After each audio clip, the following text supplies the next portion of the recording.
Hi hello everyone, এই যে দেখো আমরা আজকে কোথায় যাচ্ছি। আমরা যাচ্ছি বাবা ভোলেনাথের মাথায় জল ঢালতে।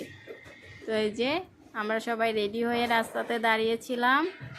তো আজ যাচ্ছি আমি, আমার ছেলে আর আমার হাজবেন্ড, তিনজনে মিলেই যাচ্ছি। তো এই যে আমার ছেলে বলছে, মা আমাকে একটু ভিডিও করে দাও। তো এই যে বলছে হাই। তো দেখো, আর আমার শাশুড়ি মাকে আমি একটু বললাম আমাদেরকে একটু ভিডিও করে দাও। তো এই যে আমাদের তিনজনকে একটু ভিডিও করে দিল। তো আমাদের কেমন লাগছে জানিও।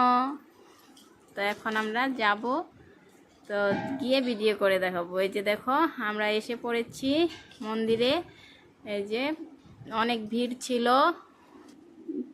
তাই অল্প বাবা ভোলেনাথের ভিডিও করে নিলাম, আর এই যে আমাদেরও ভিডিও করে নিলাম। তো জল ঢালার সময় কেউ ছিল না ভিডিও করার জন্য, তো দেখাতে পারলাম না। তো আমাদের ভিডিও কেমন হচ্ছে জানিও।